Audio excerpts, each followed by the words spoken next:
તો જય જવાન જય કિસાન। હેલો ખેડૂત મિત્રો, આપ જોઈ રહ્યા છો કૃષિને લગતા મહત્વના સમાચાર। અને ખેડૂત મિત્રો, આજે હવે મગફળીના ભાવ વધશે કે શું તેના વિશેની વાત કરીએ ત્યારે તો ખેડૂત મિત્રો વાત કરીએ તો કે મગફળી ઘણા લાંબા સમયથી બજારમાં સામાન્ય વધઘટે ઝોલા ખાઈ રહી છે।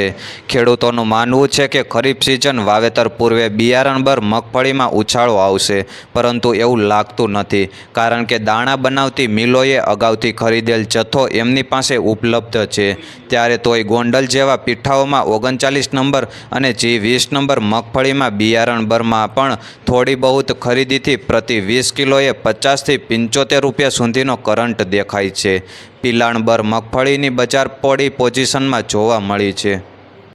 ત્યારે ગત વર્ષે મગફળીનો પાક સાચવીને ખેડૂતોને સારી બજારનો લાભ મળ્યો હતો, એ ગણિત આ વર્ષે ખોટું પડ્યું છે।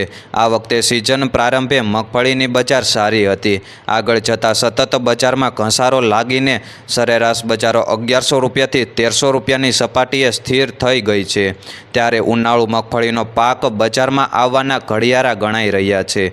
ભાવનગર સેન્ટરમાં 50 થી 75 ગુણી નવી મગફળીની એન્ટ્રી થયાનું વેપારીઓ કહે છે। ત્યારે વ્યારા એટલે કે સુરતનો પાક હવે આવશે। છેલ્લે મેનપુરી એટલે કે યુપીમાંથી મગફળીનો પાક પણ માર્કેટમાં ઠલવાશે। અને તેની સાથે સાથે ટૂંકમાં આ મે મહિનાના અંતે ઉનાળુ મગફળી આવકની પીક પીરિયડ હશે। તેથી મગફળી બજારમાં કોઈ ઉછાળાના ચાન્સ દેખાતા નથી। સિંગખોળ ખુલતી સિઝને 38,000ની સપાટીએ હતો, તે વર્તમાન દિવસોમાં 32,000ની સપાટીએ ઘૂમી રહ્યો છે। ટૂંકમાં કહીએ તો માર્કેટમાં મગફળીને સપોર્ટ કરતા કોઈ પરિબળો હાજર નથી। ઘણા ખેડૂતોએ મગફળી તૈયાર થઈ ત્યારે જ વેચાણ કરી ખનખન્યા ગણી લીધા હતા, ત્યારે તો માલનો બગાડ અને ભાવની ઘટ સહન ન કરવી પડી હોત।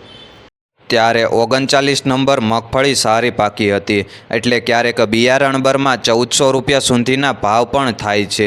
ત્યારે સૌરાષ્ટ્રના રાજકોટ કે ગોંડલ જેવા યાર્ડમાં છેલ્લા પખવાડિયા દરમિયાન મગફળીની આવકો ઘટી ગઈ છે।